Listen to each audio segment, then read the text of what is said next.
ప్రభునందు ప్రియులారా, మరొక వాక్యాన్ని మనం ధ్యానం చేసుకుందామండి. సమూయేలు మొదటి గ్రంథము 16వ అధ్యాయము 7వ వచనంలో, మనుష్యులు పై రూపమును లక్ష్య పెట్టుదురు గాని యెహోవా హృదయమును లక్ష్య పెట్టును. చాలా మనం గమనిస్తూ ఉన్నాం. ఇలా ఉన్నామండి, మేము సైకిల్తో ప్రారంభించాం, మోటార్ సైకిల్కి వెళ్ళాం, కారుకు వెళ్ళాం, విమానాలు ఎక్కాం.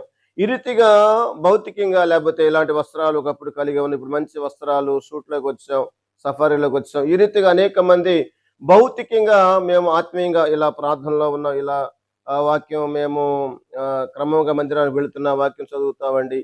ఈ రీతిగా మనం మాట్లాడుకుంటున్నామే కానీ, అంటే పెదవుల ద్వారా దేవుని కనపరుస్తూ ఉన్నాం, పెదవుల ద్వారా దేవుని ఆరాధిస్తూ ఉన్నాం, హృదయములో మార్పు లేకుండా. మత్తయి సువార్త 18వ అధ్యాయం 4వ వచనంలో, మీరు బిడ్డల్లాంటి వారైతేనే, బిడ్డలు ఎలా ఉంటారు, చిన్న బిడ్డలు, అలాంటి మనస్సు మనం కలిగి ఉన్నప్పుడు దేవుడు ఆ హృదయాన్ని అంగీకరిస్తారట. దేవుడు పై రూపమును లక్ష్య పెట్టరు, హృదయమును లక్ష్య పెట్టును అనగా, అక్కడ యెషయాకి కుమారులు ఉన్నారు. వారు చాలా భౌతికంగా బలంగా ఉన్నారు, జ్ఞానంగా మాట్లాడుతూ ఉన్నారు, ఎత్తరగా ఉన్నారు. అయితే హృదయ అంతరంగం అనేది దేవుడు చూశారు. సమూయేలుతో దేవుడు మాట్లాడారు, నేను కోరుకున్నవాడు ఇతడే. అంటే దేవుడు హృదయాన్ని చూచువాడు.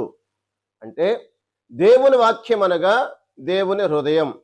ఆత్మీయులంగా మనకేం కావాలంటే దేవుని హృదయము కావాలి. అంటే దేవుని వాక్యము కలిగిన వారిని దేవుడు లక్ష్యం ఉంచుతారు.